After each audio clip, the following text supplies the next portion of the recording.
Сәлем достар, қалдарың қалай? Шахмат сабағын қарап жүрсіңдер ме? Бүгін біздің өтетін тақырыбымыз өте маңызды тақырып.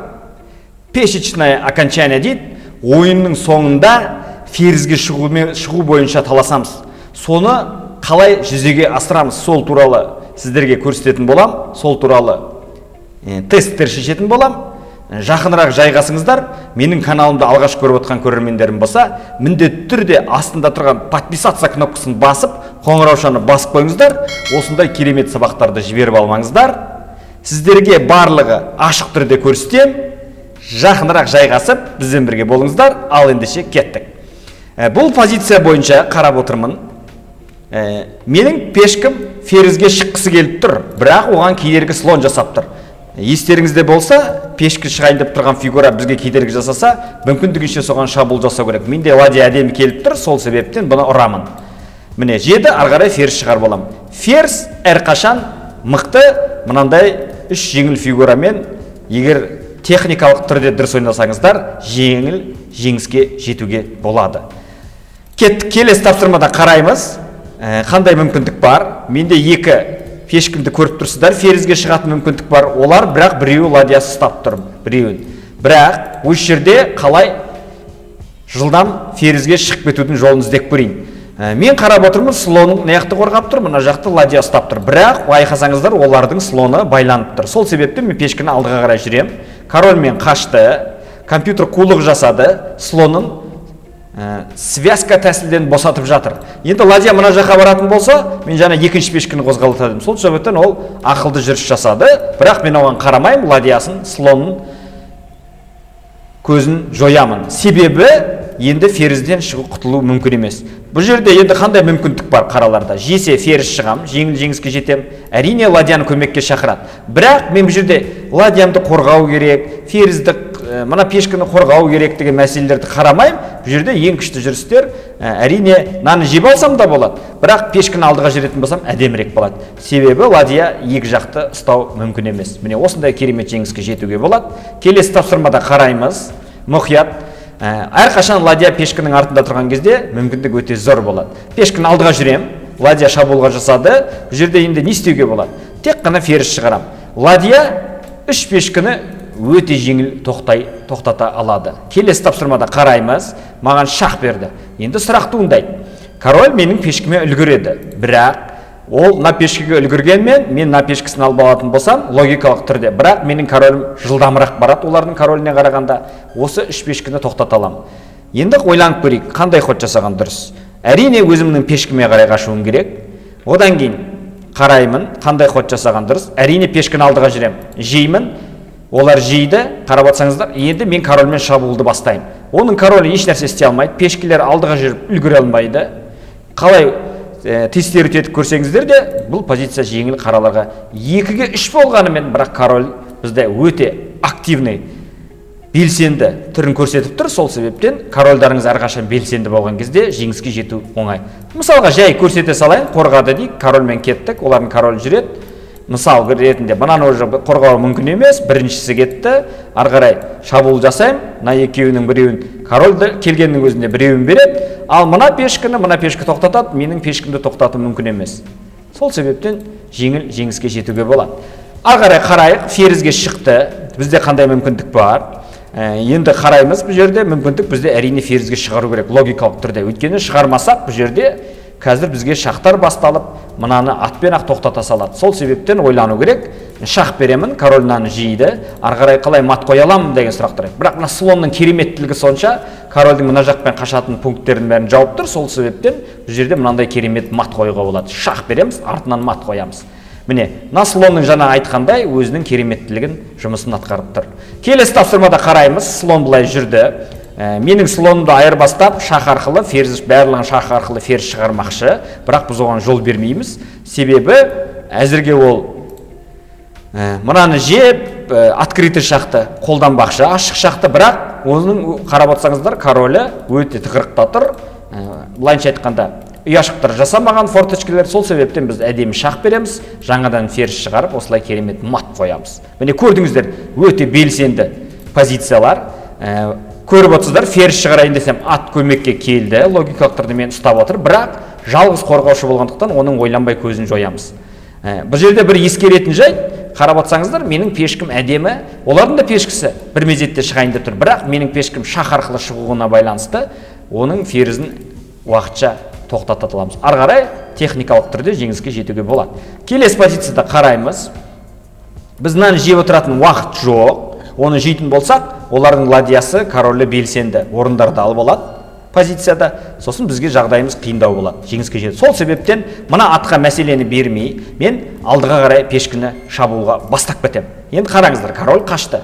Бұл жерде басқа оларда қандай мүмкіндік бар? Король былай да жүру мүмкін еді, былай да жүру мүмкін еді. Себебі корольді жемесе, жүрмесе, бұл жерде мен двойной удар, қос соққы жасау арқылы пешкім қорғап тұр, ферзге шығып кетер едім. Сол себептен былай жүрді, бірақ біз оған мән бермейміз, ладьяны кіргіземіз. Сол өзіміздің ойлаған діттеген жерімізге міне қарап отсаңыздар ұсталды. Енді бұл жерде басқа да варианттар сұрақ қоюларыңыз мүмкін. Бұл жерде басқа да неге ладьямен былай ойнасақ? Онда біз жай ғана байлап ұстау тәсілін қолданамыз. Ладья жеуге болмайды, ладьяны ешкім көмектесе алмайды. Ладья былай корольдің қасына келетін болса, жай ғана айырбастап ұстап, жаңадан ферзь шығарып аламыз.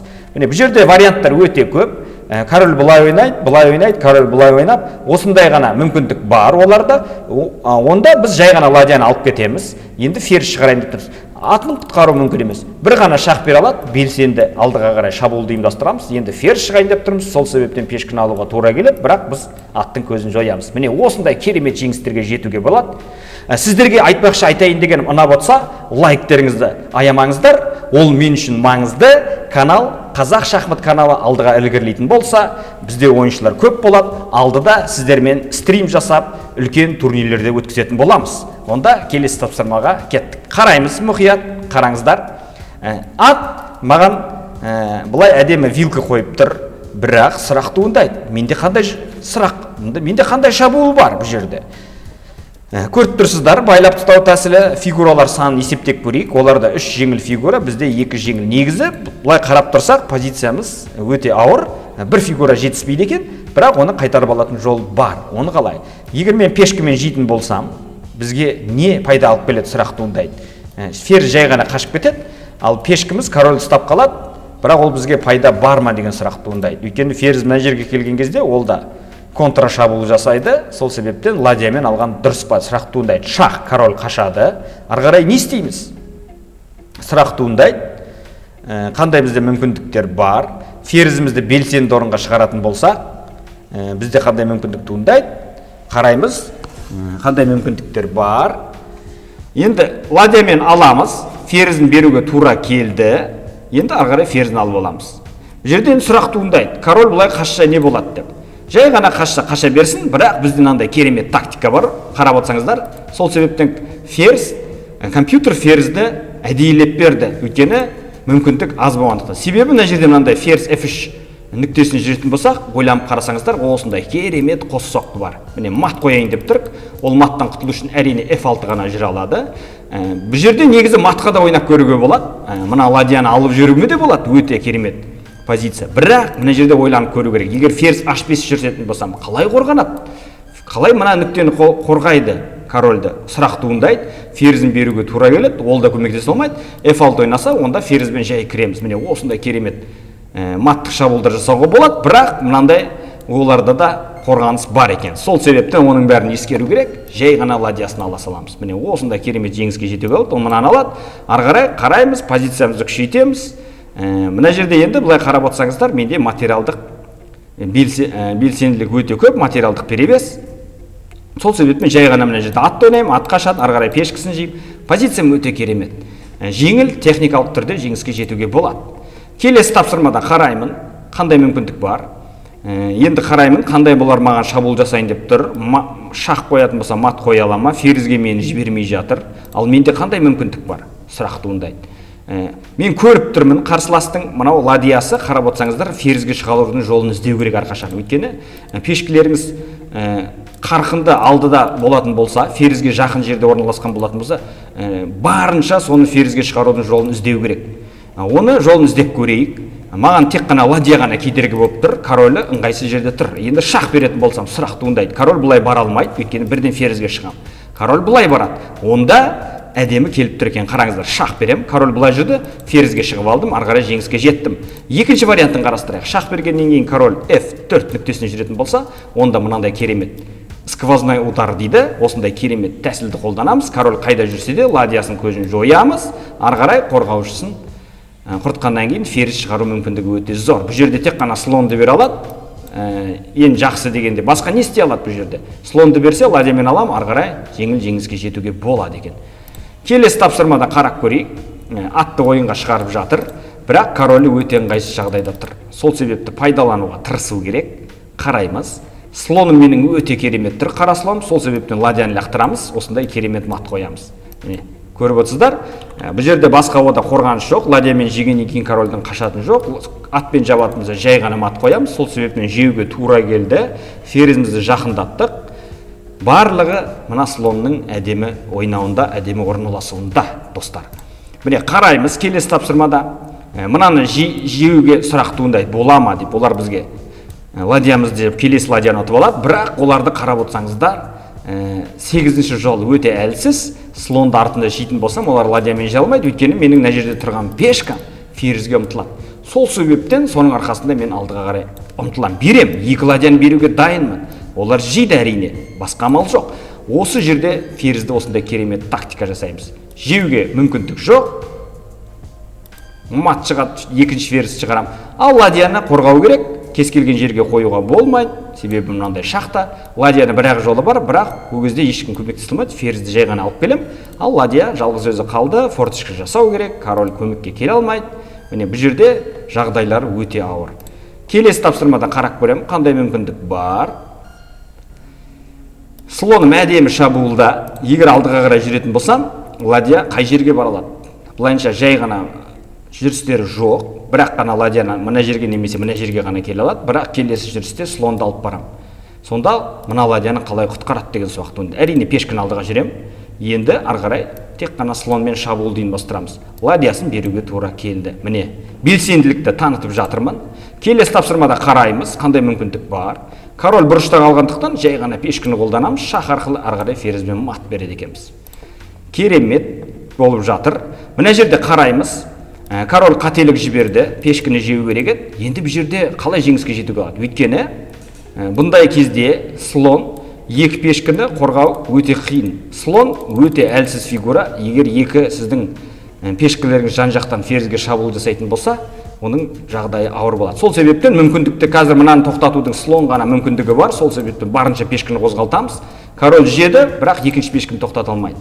Бұл жерде енді слон көмекке келетін болса, жай ғана пешкіні жылжыта беретін едім. Слон жегеннен кейін мына жақтан екінші ферзь шығаратын едім. Міне осындай мүмкіндікті пайдаланып, әрқашан шахмат ойнаңыздар. Келесі тапсырмада қараймыз, белсенділік таныту керек. Бұл жерде мына слоным керемет атып тұр. Бірақ менің ферзьмен де шабуыл, маған да открытый шақтар, ашық шақтар келе жатыр. Бұл жерде жылдам ойлану керек. Сол себептен пешкіні әдемі жеймін, шах. Король жеуге болмайды, ферзь қорғап тұр. Міне көріп отырсыздар, ладьяға жол ашылды, слон өзінің ісін атқарып осындай керемет мат қояды. Бірақ сұрақ туындауы мүмкін сіздерде. Король егер F8-ге жүрсе не болар еді? Ол кезде осы пешкінің белсенділігін танытып, ары қарай ферзь шығарып, осындай керемет мат та қоюға болады. Сіздерге түсінікті болды деп ойлаймын. Жалғастырамыз. Бізге шах берді. Әрқашан шах берген кезде жай ғана қашық қана қоймаңыздар, контра шабуыл дейді. Әрқашан өздеріне қарай шабуылды жасауға тырысыңыздар. Міне шабуыл жасадым, ладья қашты. Енді қалай мынаны тоқтатады сұрақ туындайды. Пешкіні алдыға қарай жүретін болсам, тек қана ладьяны ар жаққа келеді, сол кезде мен слонды қойып ферзь шығарып аламын. Өйткені слонды бірден былай жабайын десем, король менің пешкімді тоқтататын мүмкіндік бар. Сол себептен алға жүреміз, ладья келеді, жай ғана слонды мына жағынан немесе мына жағынан әкеп қойып ферзьге шығарып аламыз. Ары қарай техникалық күшпен жеңіп кетеміз. Келесі тапсырмадан қараймыз. Ладья, ферзь барлығы шабуылда, слонымыз керемет ойнауда. Сол себептен жай ғана ферзьмен шах береміз, жейді. Бұл жерде әрине ладьямен емес, шахты жалғастыру керек. Керемет мат. Келесі тапсырмада қараймыз, достар. Міне слонды көріп тұрсыздар, қандай шабуылда. Сол себептен пешкіні алдыға лақтырамыз. Олар бізге беріп мүмкіндік жасап жатыр. Бірақ сұрақ туындайды. Мен нанын жесем, ары қарай көріп тұрсыздар. Олар мен нанын жегеннен кейін ладьясын бұлай ұру мүмкін, құтылып алайын деп, бірақ мен ферзім артқа қарай кетеді. Сол себептен ойланбай жейміз. Оларда вариант жоқ, жеуге болмайды, ферзь шығып кетеді. Егер былай қарай жейтін болса, көрсеткендей ферзіміз өзін құтқару арқылы артқа қарай қашады. Ары қарай техникалық жеңіс. Бірақ сұрақ туындауы мүмкін, былай шақ берсе не болады деп. Жарайды, біз оны жей саламыз, шақ береді, былай жейміз. Бірақ мынаны қалай тоқтатады мәселе сонда? Көрдіңіздер, мынандай шаққа келе жатыр.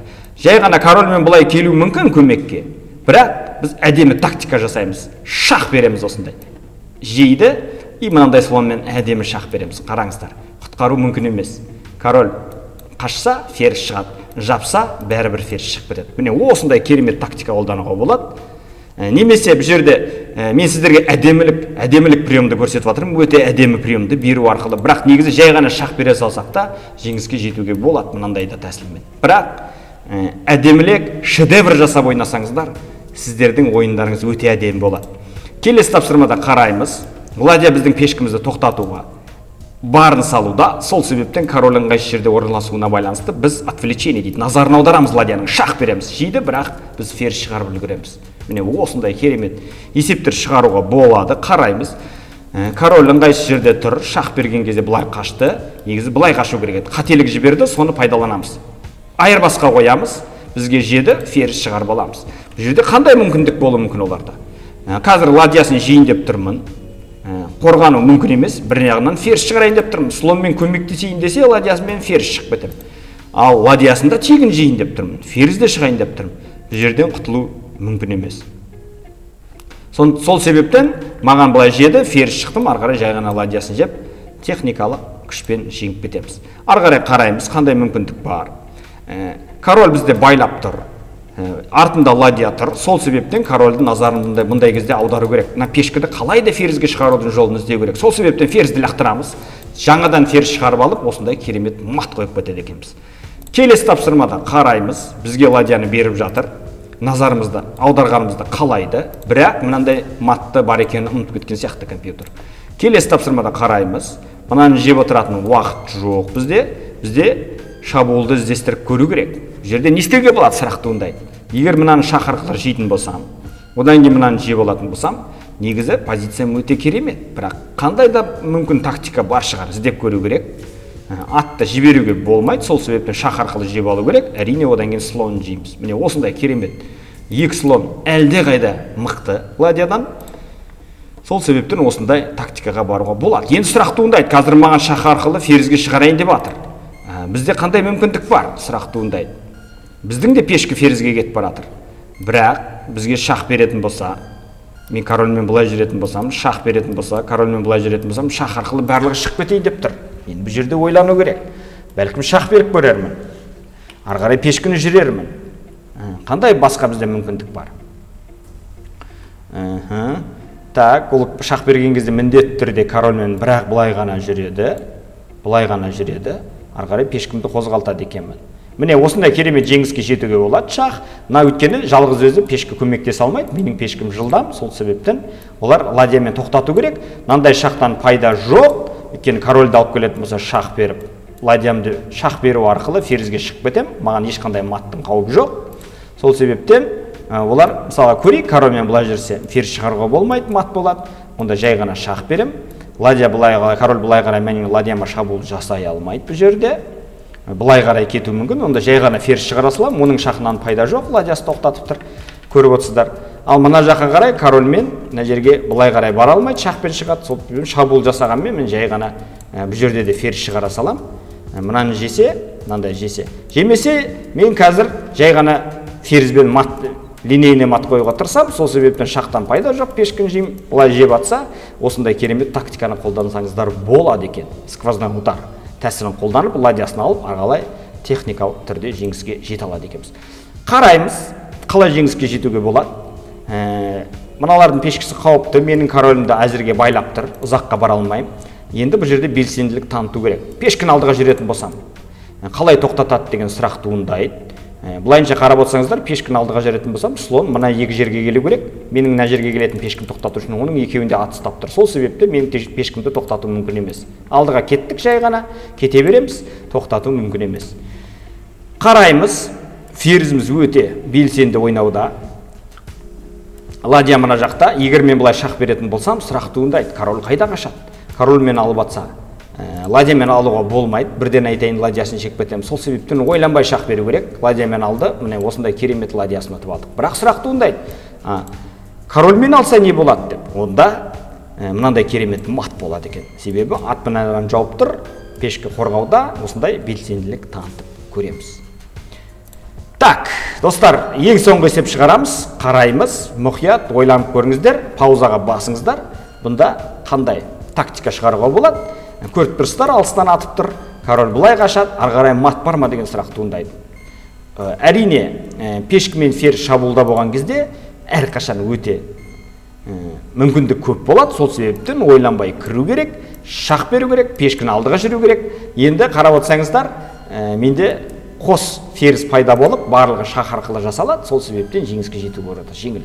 Қарап отырсаңыздар, король қаша алмайды ештерге. Қайда жүрсе де шақ арқылы шығады, мына жерге жүрсе де шақ арқылы шығады. Өйткені оның ладьямен жейтін уақыты жоқ. Міне осындай керемет бірден мат алады екен.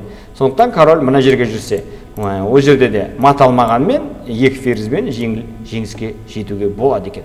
Бұл жерде мынандай керемет тактика жасасаңыздар болады, көрсете салайын. Алысқа қашудың қажеті жоқ.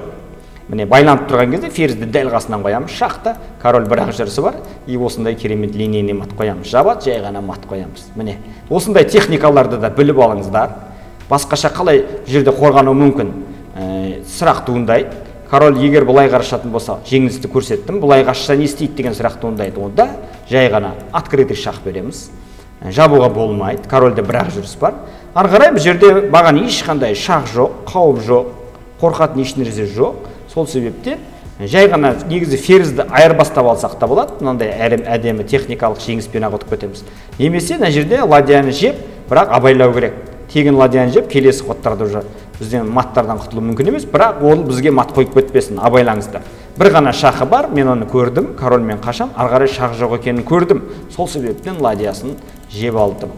Негізі қорықсаңыздар, жай ғана осылай айырбастай салыңыздар. Болды, жай ғана ферзь есть ферзь дейді, ферзьдің күші әрқашан күшті. Сол себептен қиналмай жеңіске техникалық түрде жете аласыздар деп ойлаймын. Ал достар, сіздерге ұнаса, лайктарыңызды аямаңыздар. Ең бастысы біздің каналымызға тіркеліп, қоңыраушаны басып, барлық достарыңызбен, класстастарыңызбен WhatsApp-тан бөлісіңіздер. Осындай шахмат каналы бар екен деп. Алдыда команда көп болатын болса, подписчиктеріміз көп болатын болса, үлкен-үлкен турнирлерде бір-бірімізбен кездесіп, сұрақтарыңызды маған қоятын боласыздар. Келесі сабақта кездескенше достар, сау, саламатта болайық.